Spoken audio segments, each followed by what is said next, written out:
An overview of nutrient cycling might seem pretty basic, but it's important to understand the basics of what constitutes a cycle and the differences that might exist among cycles.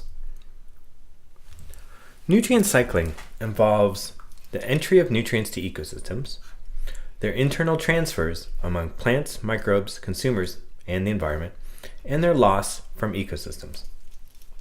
So here we think about 1, 2, 3 different aspects of a nutrient cycle, which is essentially inputs, internal transformations, and losses.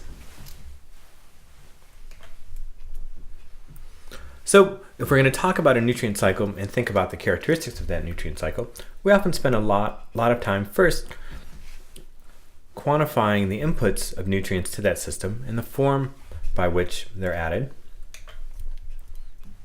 Then we go through the different aspects of the cycle itself.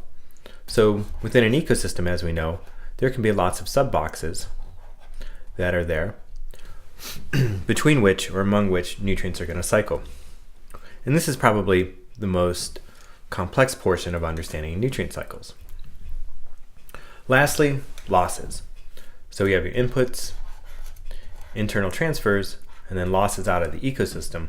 A lot of these losses are relatively difficult to quantify, but they're just as important to quantify as inputs because losses can be generating a lot of the patterns that we see in transfers. Now it's important to think about some of the differences that we're going to see among nutrient cycles. And for the most part, we're just going to talk about nitrogen and phosphorus here. And the contrast between the nitrogen cycle and the phosphorus cycle are strong enough to give a better understanding of the range of differences in nutrient cycling that would occur if we were to also more exhaustively cover sulfur and calcium and potassium, etc. So it's important to know that some nutrients have a gaseous phase. If we take a look at nitrogen and phosphorus, nitrogen has a gaseous phase. Phosphorus doesn't. Now phosphorus can come into systems through dust, for example, but there's no gaseous form of phosphorus. So if we think about the differences between the nitrogen and the phosphorus cycle, we have a situation where phosphorus tends to be rock-derived and nitrogen initially tends to be gas-derived. And that leads to really stark differences in how these nutrients cycle. On short time scales, most nutrient cycles are relatively closed. Now, phrases like open or closed ecosystems are somewhat difficult to quantify, but it's a general idea that if you were to take a look at inputs or losses relative to transfers over a certain time scale, on short time scales, that ratio of inputs to cycles is going to be relatively low. We talked about how, for example, the Hubbard Brook ecosystem, most of the nitrogen that's being supplied to plants comes from decomposition relative to deposition.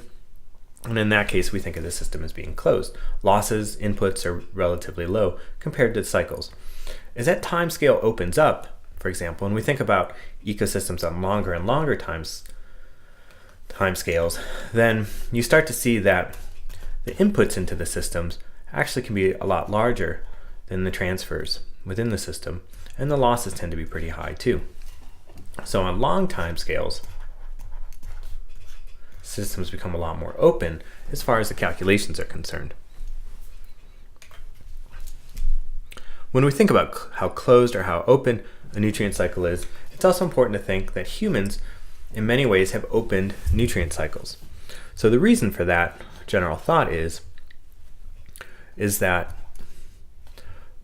under a normal system, under a system where humans haven't had a big impact on nutrient availability or haven't increased supplies, the ratio of inputs to transfers would be relatively low. But simply because there's additional nitrogen that's being added to the system, or phosphorus, that ratio of inputs to transfers as well as outputs starts to increase. And that's thought of as opening up of a nutrient cycle. That being said, and this is something that isn't necessarily covered in the book, in some cases, humans can actually close nutrient cycles too. And there's different ways that this happens. One of these is by increasing CO2 concentration. And what that does, in some circumstances, is it doesn't necessarily change the inputs to the system, but it can decrease the outputs. When we add CO2 to a system, plant productivity goes up, and that means that a lot more of that nitrogen, for example, is going to cycle within the system and less is going to be lost.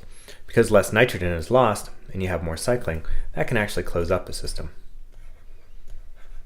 In other cases, it's possible that humans can close systems by changing the species composition of that system.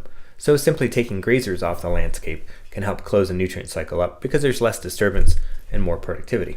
So on a global scale, it's true that humans have opened up nutrient cycles, but it's important to think that the only effect that we've had has been to open nutrient cycles up, and in some cases, we've actually closed them up a little bit more too.